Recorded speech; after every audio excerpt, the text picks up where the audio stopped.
Punjab BJP के दफ्तर के बाहर ब्लास्ट हुआ, जहां पुलिस ने पूरे इलाके को सील कर दिया है। जांच शुरू की गई है।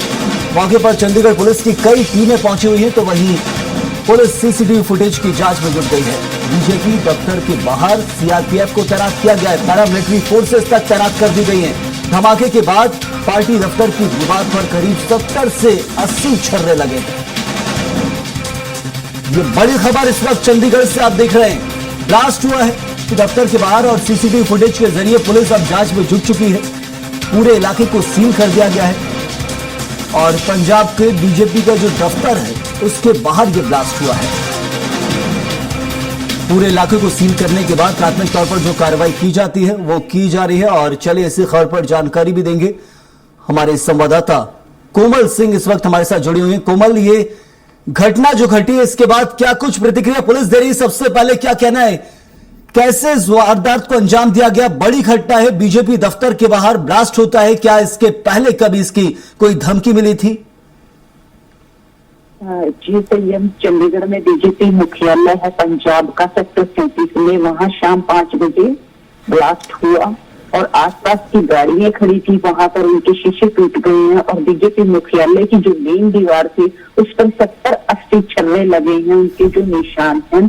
और मौके पर वहां चंडीगढ़ पुलिस पहुंच चुकी है, एनआईए की टीम पहुंच चुकी है, सेना पहुंच चुकी है और फोरेंसिक लैब के जितने भी अधिकारी हैं वहां पहुंच चुके हैं और वो जांच कर रहे हैं, गहन जांच कर रहे हैं। और चंडीगढ़ एसएसपी का कहना है अभी तक कोई बात सामने नहीं आई और किन पे शक है कहना अभी नहीं है। हम जांच कर रहे हैं इस विषय पर। लेकिन संयम ये देखा जाए कि पंजाब चंडीगढ़ के अंदर पिछले दिनों से कुछ मेल आ रहे थे स्कूलों को उड़ाने के लिए। Civil secretary Punjab Haryana high court का बार बार मेल आने के बाद यहाँ प्रशासन तो पूरी तरह अलर्ट है। लेकिन आज जो घटना घटित हुई है वो एक स्कूटी, बिल्कुल कोमल, क्योंकि हमने देखा ये सिर्फ पंजाब चंडीगढ़ में नहीं बल्कि पूरे देश भर में मेल भेजे जा रहे थे कि अलग अलग कोर्ट को उड़ा देंगे, अलग अलग दफ्तरों को उड़ाने की धमकी भरे मेल पूरे देश भर में भेजे गए थे अलग अलग जगहों पर, ना सिर्फ मध्य प्रदेश छत्तीसगढ़ बल्कि देश के अलग अलग राज्यों में।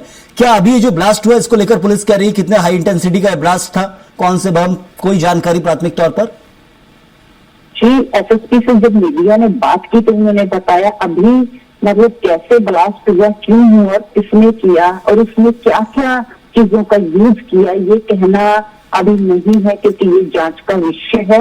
हालांकि वहां जो खड़ी स्कूटी है जिसके अंदर धमाका होना था उसमें पुलिस ने कहा है कि फ्यूजर बम होने की हमें आशंका है। लेकिन अभी मौके पर जो फोरेंसिक लैब के अधिकारी पहुंचे हैं वो स्कूटी को मतलब गहन से जांच कर रहे हैं। लेकिन सीसीटीवी पास के सीसीटीवी फुटेज में आया कि 2 अनजान लोग जो स्कूटी लेकर ये इधर उधर घूम रहे थे उन पे शक है और पुलिस उनको गिरफ्त में लेने के लिए पूरे चंडीगढ़ को सील कर दिया गया है। मौके पर हर चौक चौराहे पर चेकिंग हो रही है। लेकिन पुलिस अभी कुछ कहने को, लेकिन ये है कि यहाँ ग्रेनेड से हमला होना था उससे बच गए और स्कूटी के अंदर जो कौन सा बम इस्तेमाल किया उड़ाना था मुख्यालय को। ये क्या इस घटना के बाद कोई जनहानि, कोई घायलों की सूचना क्या अब तक हुई किसी प्रकार की? जी संयम, अभी तक कोई घायलों की सूचना नहीं है। मौके पर जैसे ये ब्लास्ट हुआ तो बीजेपी मुख्यालय के दफ्तर में कुछ कर्मचारी थे, कुछ बीजेपी के प्रवक्ता वहां मौजूद थे। उन्होंने तुरंत पुलिस ने जाकर उसको खाली करवा दिया गया और आसपास के इलाकों को सील कर दिया गया। जी सही, बिल्कुल। तो इस वक्त कार्रवाई जारी। बहुत शुक्रिया कोमल आपका इस जानकारी के लिए। तो चंडीगढ़ में बीजेपी दफ्तर के बाहर ये ब्लास्ट हुआ है, पुलिस जांच पड़ताल में जुटी हुई है, दूसरी टीमें भी वहां मौजूद हैं। कोई जनहानि, कोई घायल होने की खबर नहीं है। एक गनीमत रही इस घटना में, लेकिन पहले भी कई मेल आ रहे थे और उसके बावजूद सुरक्षा तो तेज थी लगातार। लेकिन देखिए अभी जो ब्लास्ट किया गया वो जानबूझकर ऐसी जगह किया गया है कि जिससे कोई बड़ी घटना न घटे, जनहानि ना हो, लेकिन दहशत फैलाने की कोशिश है, इससे वो नकारा नहीं जा सकता है।